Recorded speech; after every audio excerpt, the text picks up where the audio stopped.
Hello दोस्तों, beginners point में आपका स्वागत है और अभी हम कर रहे हैं करंट अफेयर्स। देश की बड़ी नदी परियोजनाओं के पीछे बाबा साहेब का विजन, पीएम मोदी ने कहा है। प्रधानमंत्री नरेंद्र मोदी ने बुधवार को मध्य प्रदेश के खजुराहो में केन बेतवा लिंक परियोजना का शिलान्यास किया।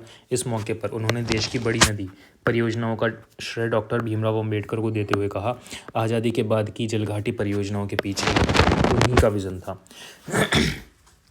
प्रधानमंत्री मोदी ने राज्य को दी गई कई सौगातें।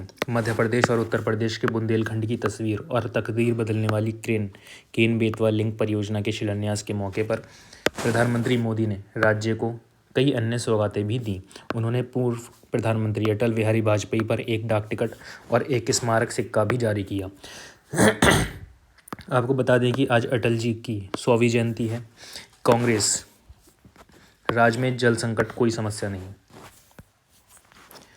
पीएम मोदी ने विपक्षी दल कांग्रेस को आड़े हाथों लेते हुए कहा कि जहां उसकी सरकार है वहां सुशासन हो ही नहीं सकता। इसे बुंदेलखंड के लोगों ने भी वर्षों तक भुगता है। पीढ़ी दर पीढ़ी यहाँ के किसान माता बहनों ने बूंद बूंद पानी के लिए संघर्ष किया है। ऐसा इसलिए क्योंकि कांग्रेस ने जल संकट के स्थायी समाधान के बारे में सोचा ही नहीं, इसका समझा ही नहीं। वीर बाल दिवस पर 17 बच्चों को राष्ट्रपति मुर्मू करेंगी सम्मानित। वीर बाल दिवस पर बच्चों को प्रधानमंत्री राष्ट्रीय बाल पुरस्कार से सम्मानित किया जाएगा। यह पुरस्कार राष्ट्रपति द्रौपदी मुर्मू 17 बच्चों को प्रदान करेंगी। इस दौरान प्रधानमंत्री नरेंद्र मोदी भी उपस्थित होंगे। पीएम मोदी सुपोषित पंचायत योजना का उद्घाटन करेंगे। 14 राज्यों और केंद्र शासित प्रदेशों के कुल 17 बच्चों को किया जाएगा सम्मानित। केंद्रीय महिला एवं बाल कल्याण मंत्री ने सोशल मीडिया प्लेटफॉर्म एक्स पर एक बयान जारी करते हुए जानकारी दी कि भारत के बच्चों की उपलब्धियों और सामर्थ्य को सम्मानित करने के लिए 26 दिसंबर को वीर बाल दिवस मनाया जाएगा। इस अवसर पर देश भर में विभिन्न गतिविधियां आयोजित की जाएंगी, जिनमें 14 राज्यों और केंद्र शासित प्रदेशों के कुल 17 बच्चों को सम्मानित किया जाएगा। इस पुरस्कार समारोह में 7 श्रेणियों में उल्लेखनीय योगदान के लिए 7 लड़कों और 10 लड़कियों को सम्मानित किया जाएगा। यह कार्यक्रम बच्चों के संघर्ष, उनकी मेहनत और सफलता को सराहने का महत्वपूर्ण अवसर होगा। पीएम मोदी इस कार्यक्रम में सुपोषित पंचायत योजना का करेंगे उद्घाटन। पुरस्कार प्राप्त करने वाले बच्चों को एक पदक, सर्टिफिकेट और प्रशस्ति पत्र प्रदान किए जाएंगे। इस अवसर पर प्रधानमंत्री नरेंद्र मोदी भी कार्यक्रम में उपस्थित रहेंगे।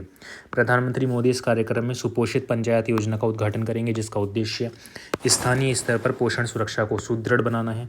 कार्यक्रम के दौरान बच्चों को द्वारा विभिन्न संस्कृतियों का प्रतिनिधित्व करते हुए एक मार्च पास्ट का आयोजन किया जाएगा।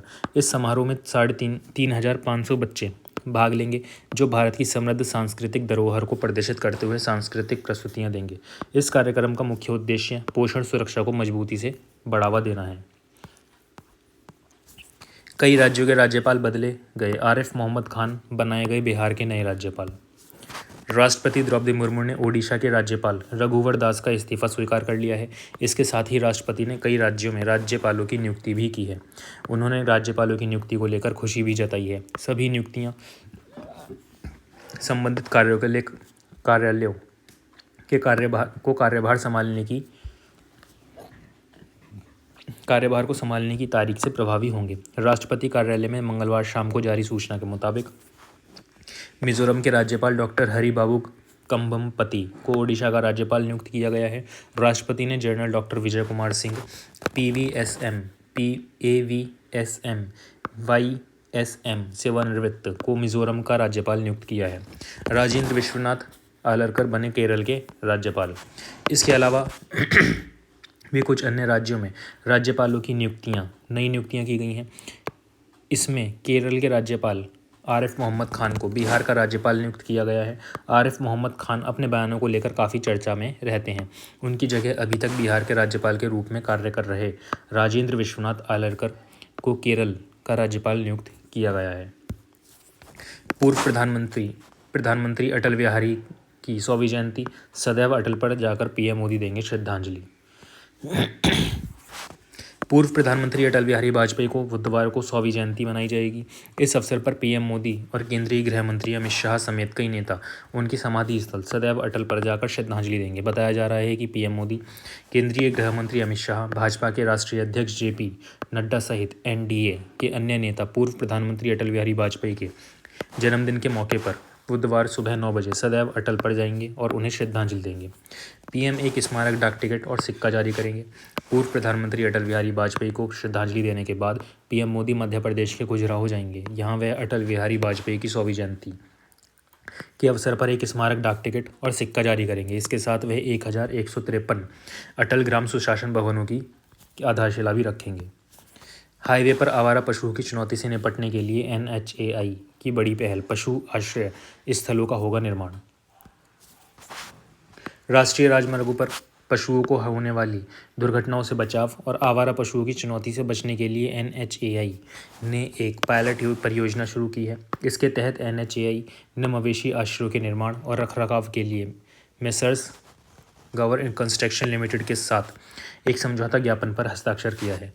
हाईवे किनारे पशु आश्रय स्थलों का होगा निर्माण। पायलट परियोजना के तहत 0.21 से 2.29 हेक्टेयर तक के आश्रय क्षेत्रों को आवारा पशुओं के लिए सुरक्षित स्थान के रूप में कार्य करने के लिए रणनीतिक रूप से विकसित किया जाएगा। इससे राष्ट्रीय राजमार्गों पर आवारा पशुओं की संख्या घटेगी। इस पहल के तहत NHAI की प्रदान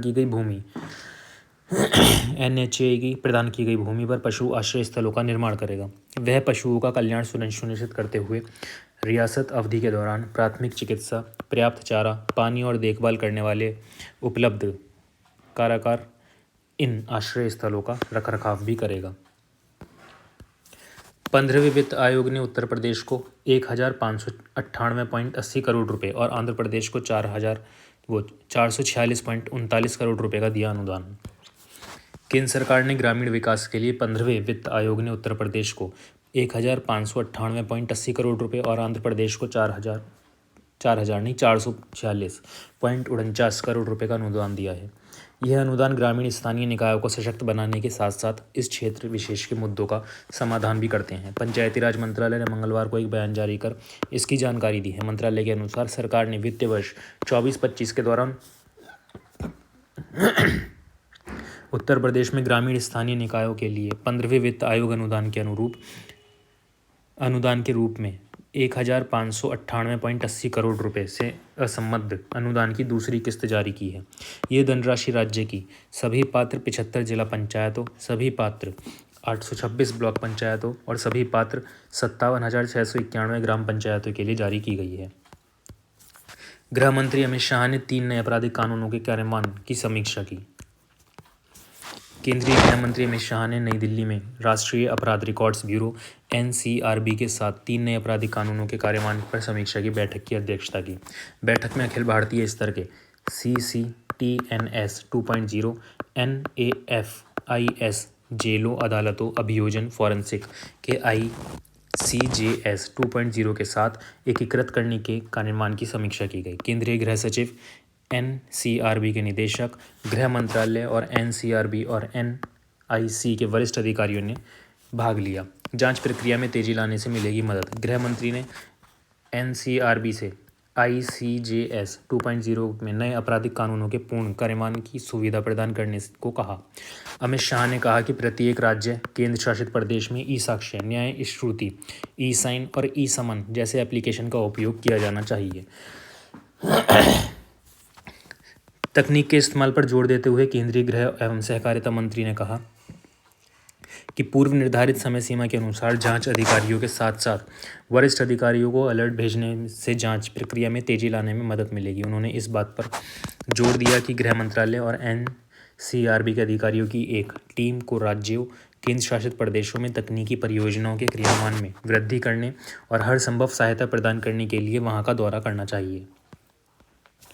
एक देश एक चुनाव JPC की पहली बैठक 8 जनवरी को एक साथ चुनाव कराने के लिए प्रस्ताव पर होगी चर्चा। एक देश एक चुनाव पर बनी संयुक्त संसदीय समिति JPC की पहली बैठक 8 जनवरी को होगी। JPC के अध्यक्ष PP चौधरी ने यह बैठक बुलाई है। बैठक में लोकसभा एवं राज्य विधानसभा में एक साथ चुनाव कराने के लिए प्रस्ताव पर चर्चा होगी। संसदीय सूत्रों ने सोमवार को बताया है कि इस बैठक में अधिकारी 2 महत्वपूर्ण विधेयकों, संविधान 129वां संविधान विधेयक और संघ राज्य क्षेत्र कानून संशोधन विधेयक के बारे में जानकारी देंगे। इन विधेयकों का मकसद लोकसभा और राज्य विधानसभाओं के चुनावों को एक साथ कराने के लिए जरूरी बदलाव करना है। हैं। बता दें कि बीते सप्ताह इन विधेयकों को लोकसभा में पेश किया गया था। इसके बाद शीतकालीन सत्र के अंतिम दिन इन्हें संसदीय समिति के पास भेजा गया था। केंद्रीय गृह मंत्री मनोहर लाल ने कवरत्ती में लक्षद्वीप के बिजली और शहरी विकास क्षेत्र की समीक्षा की।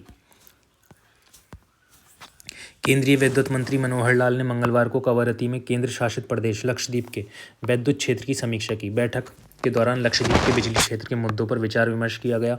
इस दौरान बिजली उत्पादन की स्थिति और उत्पादन के स्रोत, बिजली विभाग का प्रदर्शन, बिजली की मांग और आपूर्ति से संबंधित मुद्दे, प्रधानमंत्री सूर्य घर योजना और बिजली वितरण से संबंधित मुद्दों पर चर्चा हुई।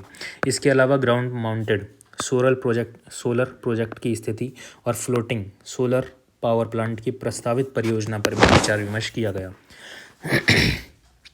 केंद्रीय विद्युत और आवासन और शहरी मामले मंत्री मनोहर लाल ने कहा कि केंद्र शासित प्रदेश में उनके दौरे से समस्याओं के समाधान और नई पहल की पहचान में मदद मिलेगी, जिससे केंद्र शासित प्रदेश के नागरिकों को दी जाने वाली सेवाओं में और सुधार होगा।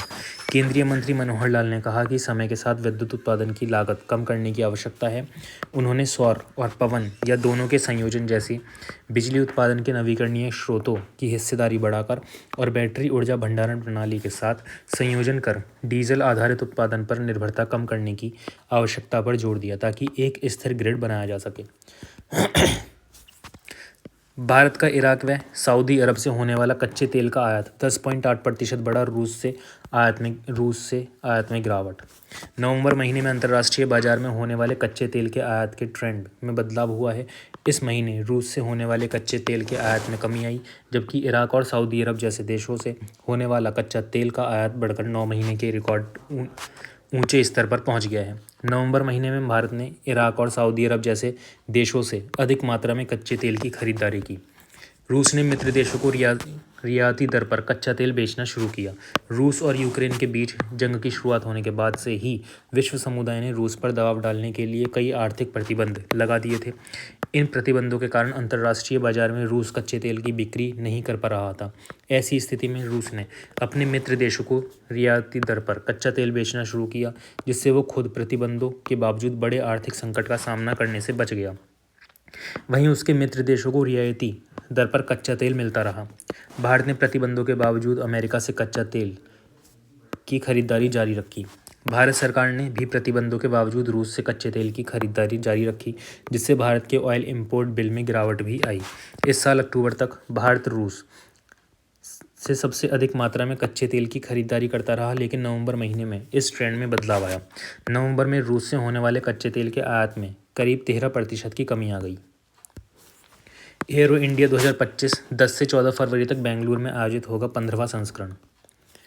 कर्नाटक के बेंगलुरु में येलहांका स्थित वायुसेना स्टेशन पर 10 से 14 फरवरी 2025 तक एरो इंडिया 2025 का आयोजन होगा। यह एरो इंडिया का 15वां संस्करण होगा। जनसंपर्क अधिकारी रक्षा, जयपुर, राजस्थान, कर्नल अमिताभ शर्मा के अनुसार इस 5 दिवसीय कार्यक्रम के दौरान प्रथम 3 दिवस व्यावसायिक दिवस होंगे। इस अवसर कार्यक्रम में एरोस्पेस और रक्षा क्षेत्र की एक प्रमुख व्यापार प्रदर्शनी के साथ साथ भारतीय वायुसेना और अन्य प्रतिभागियों द्वारा हवाई प्रदर्शन भी शामिल होंगे। एरोस्पेस उद्योग में वैश्विक प्रमुखों और बड़ी कंपनियों के अलावा दुनिया भर के थिंक टैंक भी इस प्रदर्शनी में भाग लेंगे। कर्नल अमिताभ ने बताया कि एरो इंडिया विमानन उद्योग में सूचना, विचारों और नवीन विकास के आदान प्रदान के लिए एक उत्कृष्ट अवसर प्रदान करेगा। घरेलू विमानन उद्योग को बढ़ावा देने के अलावा यह मेक इन इंडिया के उद्देश्य को आगे बढ़ाएगा। प्रदर्शनी देखने के लिए मीडिया कर्मियों के लिए पंजीकरण प्रारंभ हो चुका है। पंजीकरण 5 जनवरी 2025 को बंद हो जाएगा। अब 5वीं और 8वीं कक्षा में फेल होने पर विद्यार्थी अगली क्लास में नहीं जा सकेंगे। बाल शिक्षा का अधिकार नियमों में संशोधन। केंद्र सरकार ने बच्चों को निःशुल्क और अनिवार्य बाल शिक्षा का अधिकार नियमों में संशोधन किया है। नए नियम में अब नो डिटेंशन पॉलिसी को खत्म कर दिया है। इससे अब राज्यों को 5वीं और 8वीं कक्षा के विद्यार्थियों को परीक्षा में फेल होने पर भी अगली कक्षा में भेजने की बाध्यता से मुक्ति मिल गई है। संशोधित नियम के तहत 5वीं और 8वीं की वार्षिक परीक्षा में असफल हो जाने वाले विद्यार्थियों को 2 महीने की दोबारा परीक्षा देनी होगी। यदि वे दोबारा भी सफल नहीं होते हैं तो उनको अगली कक्षा में प्रमोट नहीं किया जाएगा। 8वीं कक्षा तक बच्चे को स्कूल से निष्कासित नहीं किया जाए। शिक्षा मंत्रालय ने स्कूली शिक्षा एवं साक्षरता विभाग के सचिव संजय कुमार ने कहा कि मंत्रालय ने निर्णय लिया है कि 5वीं और 8वीं कक्षा में सभी प्रयास करने के बाद यदि रोकने की आवश्यकता पड़े तो रोका जाए। इसमें यह भी प्रावधान किया गया है कि 8वीं कक्षा तक किसी भी बच्चे को स्कूल से निष्कासित नहीं किया जाए। उन्होंने कहा कि राष्ट्रीय शिक्षा नीति के तहत हम यह भी चाहते हैं कि बच्चों को लर्निंग आउटकम बेहतर हो। इसको प्रयास में लाने के लिए पढ़ाई में कमज़ोर बच्चों पर विशेष ध्यान भी दिया जा सकेगा। नियमों में किए गए बदलावों से यह संभव हो सकेगा। राष्ट्रीय मानवाधिकार आयोग ने बिजली का झटका लगने से 2 श्रमिकों की मौत पर तमिलनाडु सरकार से मांगा जवाब। राष्ट्रीय मानवाधिकार आयोग NHRC ने त्रिची में बिजली का झटका लगने से 2 श्रमिकों की मौत पर तमिलनाडु के मुख्य सचिव और पुलिस महानिदेशक को नोटिस जारी कर 2 सप्ताह के अंदर जवाब मांगा है। यह जानकारी भारत सरकार के पत्र सूचना कार्यालय ने सोमवार को एक प्रेस विज्ञप्ति के माध्यम से दी है। NHRC ने एक मीडिया रिपोर्ट के स्वतः संज्ञान लिया है जिसमें बताया गया है कि 18 दिसंबर को तमिलनाडु उत्पादन एवं वितरण निगम टैंगडोको के साथ अनुबंध पर मजदूर के रूप में काम करने वाले 2 व्यक्तियों की तमिलनाडु के त्रिची के KK नगर में कोल्लियूर रिंग रोड के पास एक हाई टेंशन ओवरहेड विद्युत लाइन की मरम्मत करते समय बिजली का झटका लगने से मृत्यु हो गई। आयोग ने यह पाया है कि मीडिया रिपोर्ट की जानकारी यदि सत्य है तो यह बिजली विभाग की ओर से की गई घोर लापरवाही को दर्शाती है, जिसके परिणामस्वरूप 2 मजदूरों की मृत्यु हो गई। आयोग ने यह भी कहा है कि राज्य में पहले भी ऐसी घटनाएं हो चुकी हैं। यह मानवाधिकारों को गंभीर उल्लंघन है और आयोग के लिए चिंता का विषय है। जागो ग्राहक जागो उपभोक्ताओं की सुरक्षा के लिए 3 ऐप लॉन्च करेगी केंद्र सरकार। ई-कॉमर्स कंपनियों के डार्क पैटर्न से निपटने में करेगा मदद। केंद्र सरकार राष्ट्रीय उपभोक्ता दिवस के अवसर पर 24 दिसंबर को सार्वजनिक उपयोग के लिए जागो ग्राहक जागो ऐप, जागृति ऐप और जागृति डैशबोर्ड को लॉन्च करेगी। यह ऐप्स उपभोक्ताओं को डार्क पैटर्न से बचाने के लिए स्वप्रेरणा से कार्यवाही करने में केंद्रीय उपभोक्ता संरक्षण प्राधिकरण की क्षमता को बहुत हद तक बढ़ा देगा। इससे उपभोक्ताओं को उनके अधिकारों के बारे में भी शिक्षित किया जाएगा।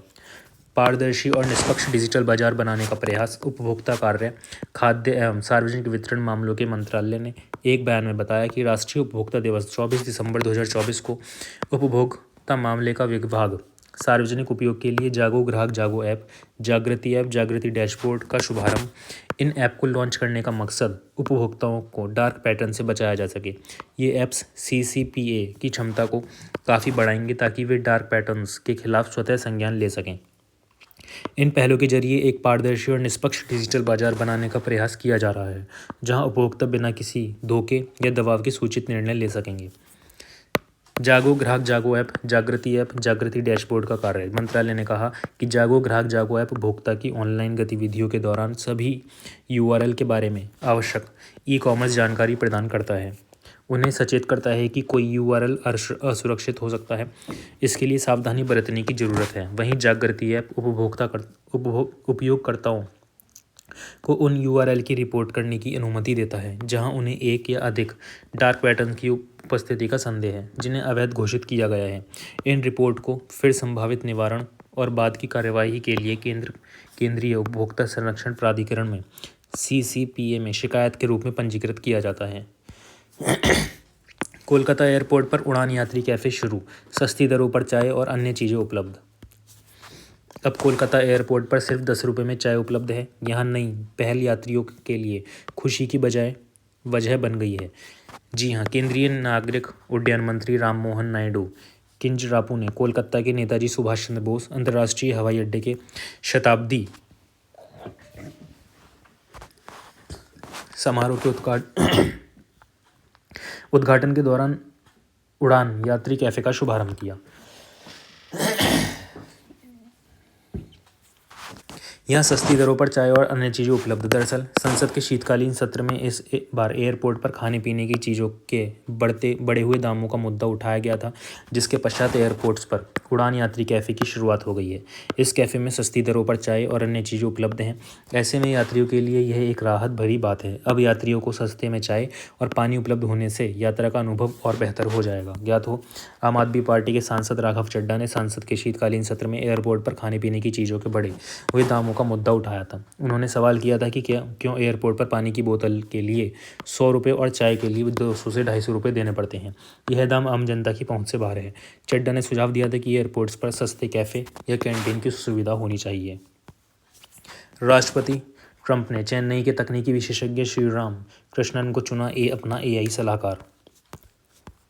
अमेरिका के नवनिर्वाचित राष्ट्रपति डोनाल्ड ट्रंप ने व्हाइट हाउस के विज्ञान और प्रौद्योगिकी नीति कार्यालय में आर्टिफिशियल इंटेलिजेंस के लिए वरिष्ठ नीतिगत सलाहकार के रूप में श्री रामकृष्णन को चुना है। श्री रामकृष्णन ने इस प्रस्ताव को स्वीकार किया और उन्हें राष्ट्रपति ट्रंप को इस अवसर का प्रदान करने के लिए धन्यवाद दिया। श्री रामकृष्णन ने ट्रंप प्रशासन की AI नीति को आकार देंगे। राष्ट्रपति ट्रंप ने सोशल मीडिया प्लेटफॉर्म X पर कहा। राष्ट्रपति ट्रंप ने सोशल मीडिया प्लेटफॉर्म पर एक पोस्ट में साझा करते हुए लिखा, डेविड सैक्स के साथ मिलकर काम करते हुए श्रीराम AI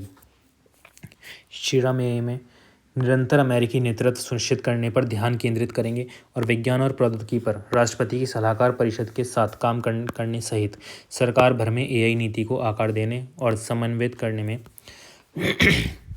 मदद करेंगे। उन्होंने कहा कि श्रीराम ने माइक्रोसॉफ्ट में अपना करियर विंडो एरोज के संस्थापक सदस्य के रूप में शुरू किया है।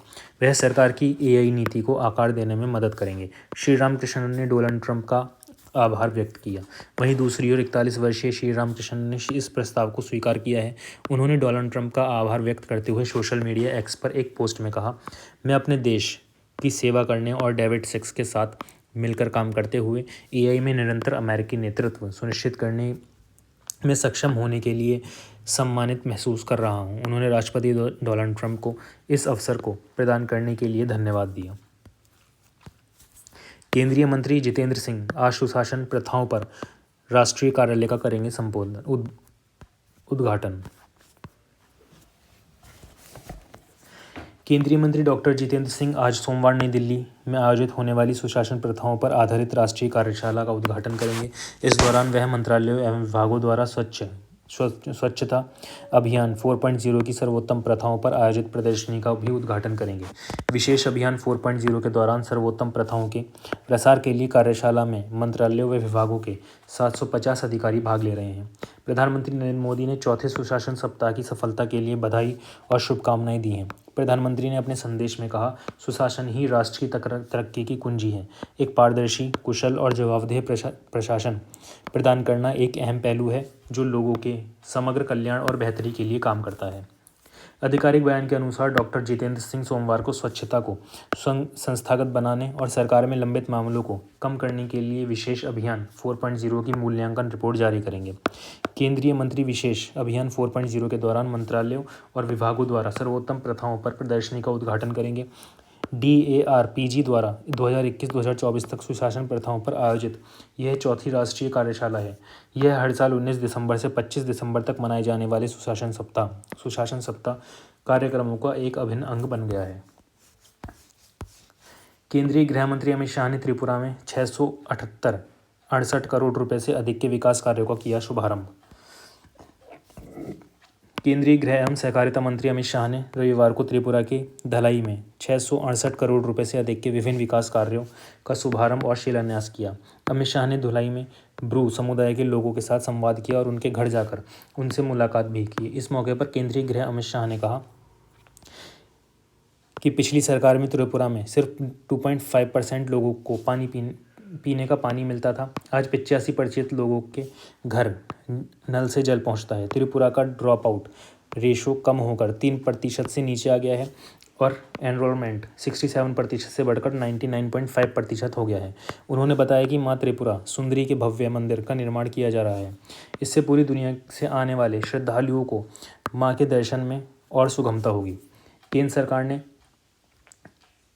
सरकार में 38,000 ब्रू रियांग लोगों का सेटलमेंट किया। अपने संबोधन में गृह मंत्री अमित शाह ने कहा कि केंद्र सरकार ने प्रधानमंत्री नरेंद्र मोदी के नेतृत्व में 38,000 ब्रू रियांग लोगों का सेटलमेंट किया है। उन्होंने कहा कि लगभग 25 साल से बेहद खराब परिस्थितियों में अपना जीवन जी रहे ब्रू रियांग भाइयों बहनों को पानी, शौचालय, बिजली, शिक्षा, रोजगार, स्वास्थ्य जैसी मूलभूत सुविधाएं तक प्राप्त नहीं थीं। यहाँ लंबे समय तक का शासन करने वालों को ब्रू रियांग लोगों का दर्द कभी नहीं दिखाई दिया, लेकिन मोदी जी ने इन लोगों के दर्द को देखा, समझा और दूर किया।